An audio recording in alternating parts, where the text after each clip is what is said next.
Here, transcribed, is Richard Diamond, Private Detective, starring Dick Powell.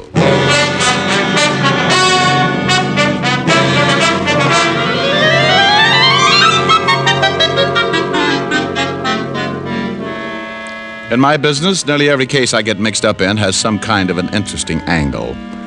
If it isn't some woman who spotted a neighbor floating bodies in his bathtub, or a lonely husband who got lonely because he disposed of his wife with a meat axe, then it might be a case like the one I got mixed up in last week. Mr. Richard Diamond? I agreed with him, watched him close the door and walk into my office. I looked, closed my eyes, looked again. I made up my mind I wasn't having hallucinations. He couldn't have weighed more than 140, a kindly face that supported a sad sort of a smile. He was dressed well, and his actions seemed perfectly normal. But there was one little thing that bothered me. He was a good 8 feet tall. You seem a little disturbed, Mr. Diamond. Oh, it's nothing, no, just a high fever. About 110, I'd say. You've noticed something out of the ordinary? Oh, no. I work for a carnival, Mr. Diamond. Oh? My name is Adam Rayburn. I'm billed as the thinnest man in the world. And you must come close to being the tallest. 7 feet 11 in my stocking feet. Well, I'm glad to know you, Mr. Rayburn. What can I do for you? I wish to hire you. I charge $100 a day in expenses. That's agreeable. $100 in advance. That's just so I won't have to take time off from your trouble and sell some of my steel stock. Here's $100. Oh, thank you, Mr. Rayburn. You are now the proud owner of a pedigreed private detective. I suppose you'd like to know about my problem. Well, it's cheaper than letting me guess. There's a girl who works at the carnival. Her name is Rowena. Rowena? Professional name. You've heard of her? Oh, yeah. She's a dancer, isn't she? That's right. We've been in love for some time. Oh, she's a wonderful girl. Beautiful. All that any man I watched him could talk ever about her, and I swallowed a big lump in my throat. Adam Rayburn, almost 8 feet tall, was reminiscing about his love with all the sincerity of a handsome Romeo. I'd seen Rowena, and I could certainly understand why the skinny guy had it bad. But being a pretty practical guy myself, Adam just didn't look like the type a girl like Rowena would go for. But I always say you never know about some things. She's in trouble, Mr. Diamond. Oh, what kind of trouble, Adam? Oh, that's why I came to you. I don't know, and she won't tell me.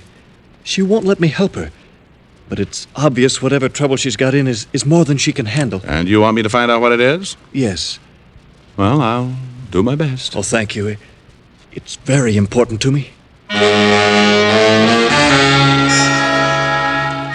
He told me about the carnival and where I could find Rowena. He also warned me that if Rowena found out, she would be more than mildly unhappy.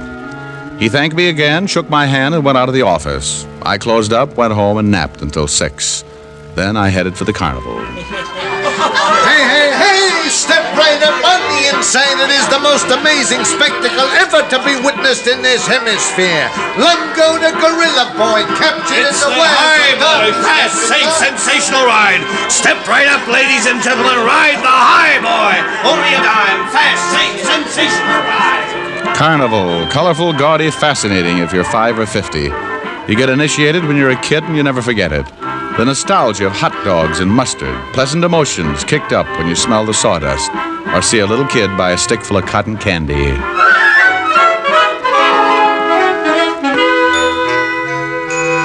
And then you look up and see Rowena dancing on the small stage in front of the tent, doing just enough of her bit to entice the customers and not offend the sheriff.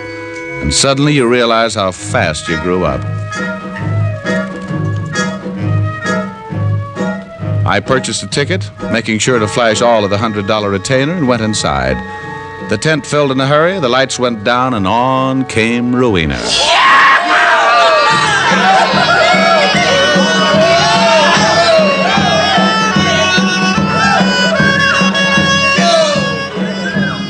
She did her bit, the usual routine, and got off. I waited for the tent to empty and then went back to look for the beautiful dancer. There was another small tent in the rear of the big one, and as I approached, I could hear two girls talking. Does I understand about that?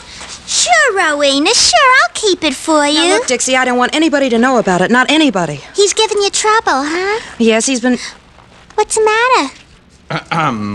Yes? Who is it? Rowena? Yeah? You, want to see me? I'll be going. Oh, don't let me bust up anything. That's okay. I gotta be going anyway. This is Dixie Jones, Mr. Diamond, how are you, Dixie? Bushed. Well, nice meeting you, Mr. Diamond. I'll talk to you later, Rowena. Cute. Now, what can I do for you, Mr. Diamond? I just saw the show. Good. I'm glad you liked it. Is that why you stopped back? Oh, I thought I'd like to meet you. It's against the rules. Whose rules? The guy who runs the carny. Not your rules? Sometimes. Not this time. Well, I'll let you know as soon as I find out what's on your mind. Well, that shouldn't be too difficult. I'm the type who likes to break rules. Well, you're a little old for the usual schoolboy and too hep for a yokel. What do you do, Mr. Diamond? Well, nothing obvious, but I make a few bucks, and occasionally I use the few bucks to buy a pretty girl a drink. Just one drink, Mr. Diamond? Score for Diamond. She was interested, and I made a mental bet with myself that she'd spotted my bankroll and not my blue eyes. She excused herself, did a quick change behind a screen in the corner of the tent. She came out dressed in mink and a black number that could have snarled up traffic on any quiet intersection. She took my arm, and we headed for the nearest pub, in this case, the Fallen Duck. A cozy little bistro that certainly seemed appropriately named. If a duck had wandered in, it would have taken a nosedive in a hurry. Man, boy, duck, or diamond, nothing could have stood for long. It's a little crowded. Oh, it's probably necessary. If all the people left at once, the walls would fall in. Here's to what, Mr. Diamond? Well, to you calling me Rick. I'll drink to that. Rick. Aren't you a little warm? But you'll suffer a little and keep the mink on. It's a nice coat, isn't it? Charming. You do all right. Diamond bracelet, the mink. I could use another drink. Oh, sure. Without the water. We sat and I watched her kill a few more, and in between times she moved.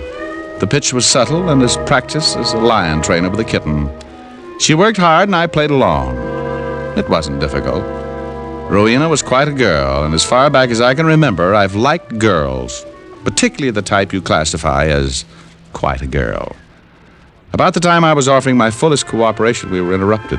Hey, there's Rowena. Yeah, swell. Friends of yours? It's Dave Sylvester and his wife. He owns the carny. How are you, Rowena? Fine. Hello, Paula. Hello, Rowena. This is Mr. Diamond and Mr. and Mrs. Sylvester. Hi. How do you do? Can I buy you two a drink? Well, that would be... No, thanks, Dave. We were just leaving. Come on, Rick.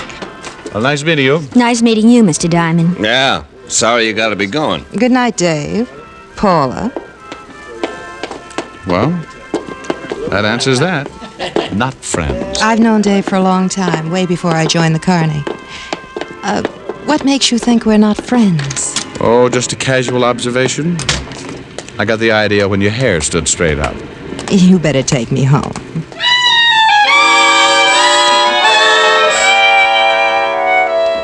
And I took her home. Rowena didn't have much to say on the way. She was worried, and she'd dropped the pitch. We got back to the carnival about 1 a.m. and walked down the deserted boardwalk toward her trailer. Up to that point, I'd made up my mind about several things concerning the lovely Rowena. First, she didn't figure to be in love with Adam Rayburn. Second, if she did have troubles, she hadn't given any indication until Dave Sylvester and his wife had shown up at the Fallen Duck. At her trailer, she stopped at the door and turned to face me. Oh, I could see it coming. The pitch was on again. But now she was being cautious, too. Who are you, Rick? Me? Oh, I'm just a guy. I told you, just a guy who wanted to buy you a drink. Nothing else. What else? Worried? Little. Why pick on me? Well, honey, you go on inside and take a look in the mirror. If you're a little objective about it, you'll get the idea. Rick, Yeah? good night. Wow. Good night. Rick, Yeah? will I see you again? Yeah. Why did you do it? Why did you do it? Wait a minute, Adam. Wait a minute. Let me go. Oh, take it easy. What's the matter with you? What do you want to slug me for? Why did you kiss her? Why did you kiss her? Oh, for Pete's sake. I saw you. I saw you kiss her. Well, you didn't see very well then. It was the other way around. I didn't hire you to take her out and make love to her. Oh, come on, Adam. Get hold I don't want to hear. Oh. What's the matter? That tent. It's on fire.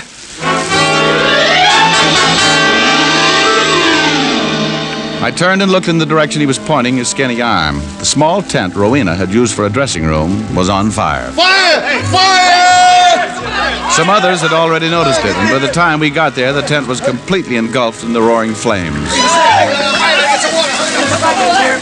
Every one of the troop turned out in odd stages of undress and got a bucket line going, but the tent was past saving. The fire department arrived, put out the last of it, and then one of the troop, picking his way through the charred ruins, made a grisly discovery. Hey, there's a body in here.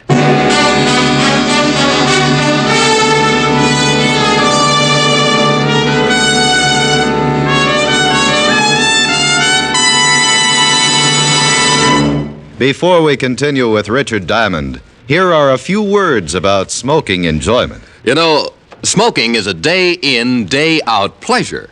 And it takes day-in, day-out smoking to tell you how rich-tasting and how mild a cigarette is as a steady smoke. One puff won't tell you. One sniff won't tell you. Smoke only Camels for 30 days, and you'll see why more people smoke Camels than any other cigarette. You'll enjoy the first puff and every puff, for Camel's costly tobaccos are properly aged and expertly blended. No other cigarette has Camel's rich, full flavor, a flavor you'll never tire of. And no other cigarette gives you this proof of mildness. Proof based on steady smoking. In a coast-to-coast test of hundreds of people who smoked only Camels for 30 days, noted throat specialists reported not one single case of throat irritation due to smoking Camels. Make your own Camel 30-day test and see for yourself why more people smoke Camels than any other cigarette. How mild, how mild, how mild, how mild can a cigarette be? Make the Camel 30-day test and you'll see. Smoke Camels and see. And now back to Richard Diamond, Private Detective, starring Dick Powell.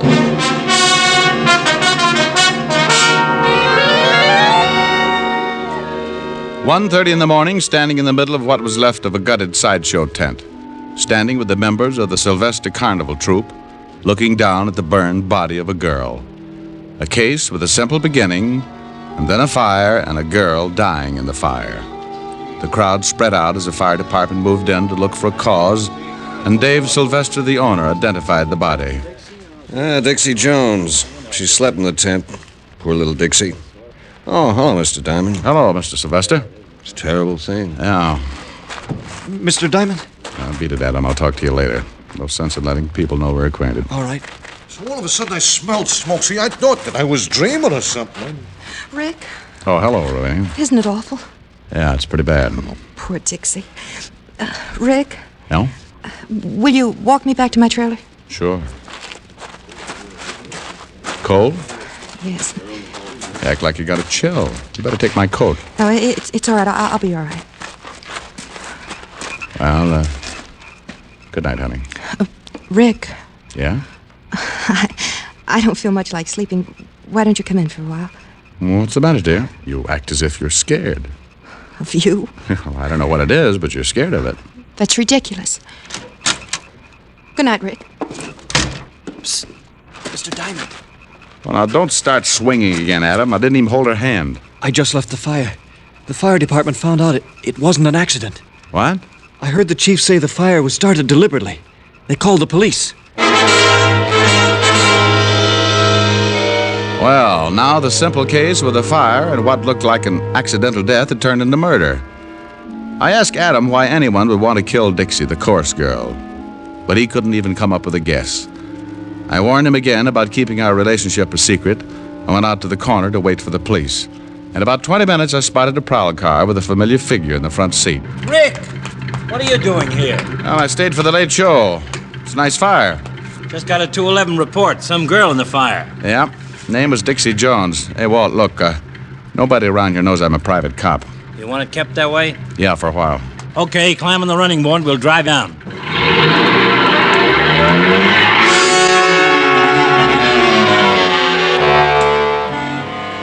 We drove down to the scene of the fire, and I stayed in the car while Walt and Sylvester looked at the body of the dead chorus girl and talked with the fire chief. A couple of times, I spotted Adam standing off to one side watching. And if he noticed me in the car, he did a good job of not showing it. Sometime later, Walt came back and we took a drive. I told him everything up to date, how Adam had hired me to find out what was troubling his lady love, how I'd gotten the big pitch from her, her obvious dislike for the Sylvesters, and everything leading up to and after the fire. Well, that's sure not much. I know it, Walt, but there's one thing sure. Rowena was scared stiff after the fire. Sometimes fires do that. No, it was something more, Walt. This dame lives high. Mink coats, jewelry that runs into a lot of carats. She has a real taste for anything that smells like that green stuff. I flashed a roll when I went in to see her show. She acted like a steady date when I went back to her dressing room. Rowena doesn't make enough money at this carny to buy all those things, Walt. Well, I'm having the whole troop brought in for questioning. Maybe we'll uncover something. This client of yours. Adam Rayburn? Yeah. What does he know? Oh, apparently not much. He's so in love with that dame he can't see anything else. What does he do? Well, he's advertised as the skinniest man in the world. He's nearly 8 feet tall and weighs a good 140. He thinks Rowena's in love with him. Are you kidding? Rowena? A dame like that? Yeah. Poor guy.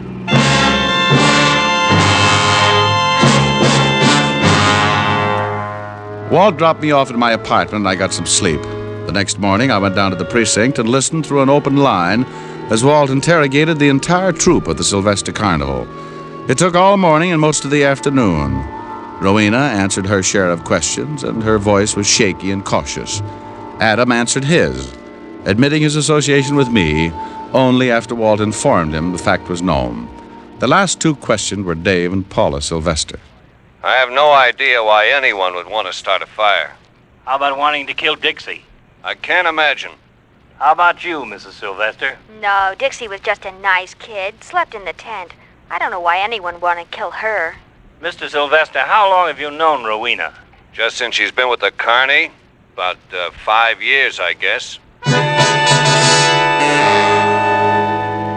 First break. First hint of a cover-up. Dave Sylvester had said he'd only known Rowena since she'd been with the carnival. I left the precinct thinking about the time I'd spent with Rowena and the fallen duck. She'd said she'd known Sylvester for a long time before she joined the carnival. I grabbed a cab and went back to the carnival grounds where I hung around until my client showed up. We found a quiet spot and talked. No, she's never said much about Dave or Paula. Oh. Well, how about the girl who was killed, Dixie? They were friends, that's all. Why, have you found out something? How much money have you given her, Adam? Oh, no, wait a minute. How much? Well, not much. How much does she make? About $200 a week. Then who's buying those minks? Well, she is. And the jewelry? What do you mean?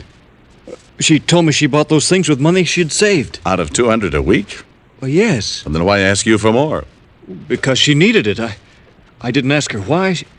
She likes nice things.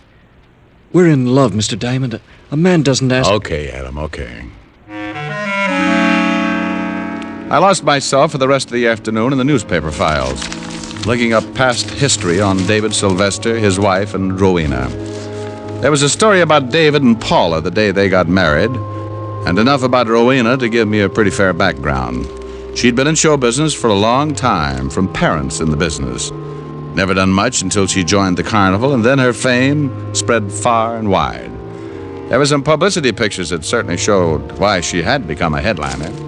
She'd been married once to a man named Black who had disappeared 10 years ago, a small-time agent who had left her stranded in a hotel somewhere in Ohio. And according to the article, he was wanted by the police for a forgery rap and left her holding the sack. I looked some more, but I couldn't find anything about a divorce or that Black had ever been caught. At 7 o'clock, I let myself in Rowena's trailer. I sat down and waited for her.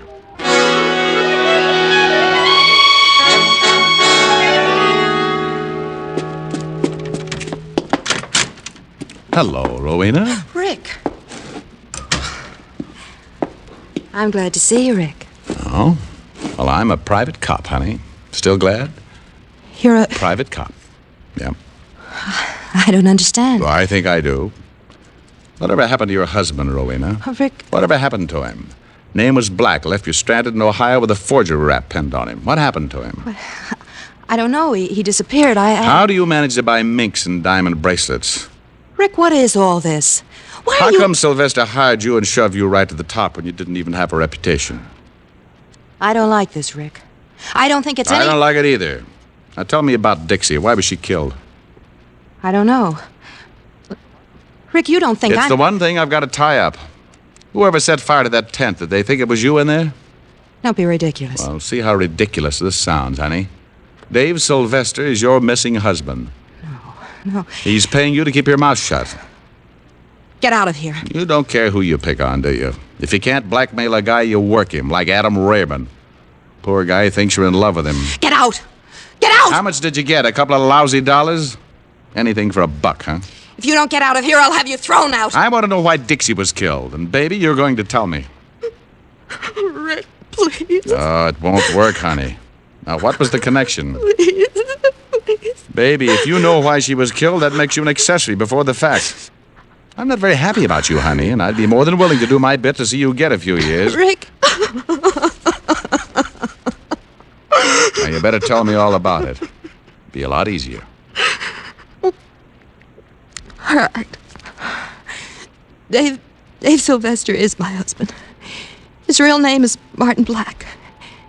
You're right, I was blackmailing him. Somebody fired 2 shots through the open window and nailed her twice. I caught her, she dropped, and I lowered her to the sawdust floor.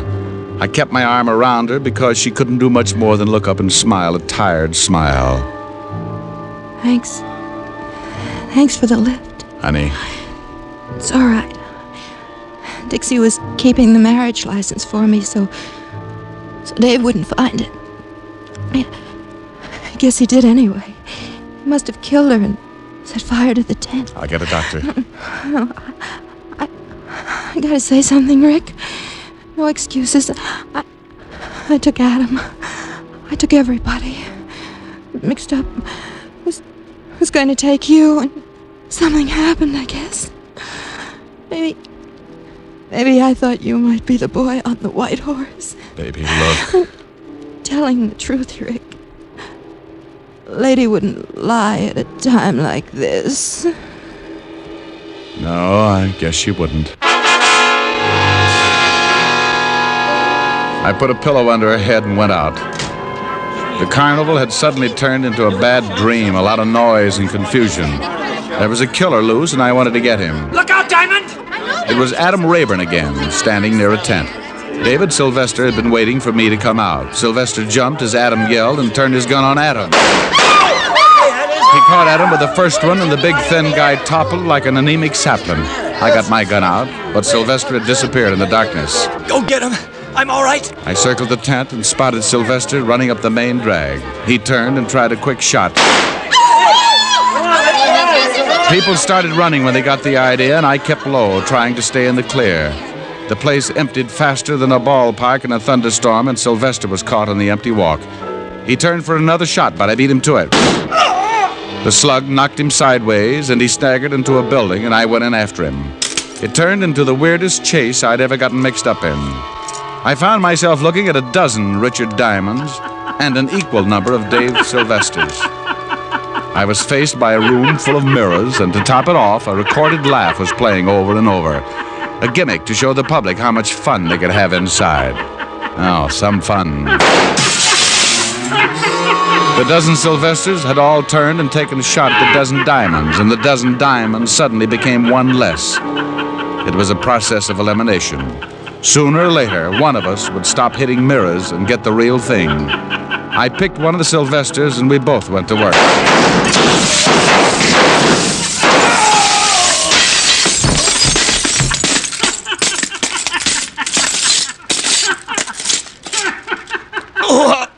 Lousy mirrors. Yeah, you shot every diamond but the right one. Turn me over, will you? Get my face out of this stuff. Sure. I don't mind dying, but I hate to watch myself doing it.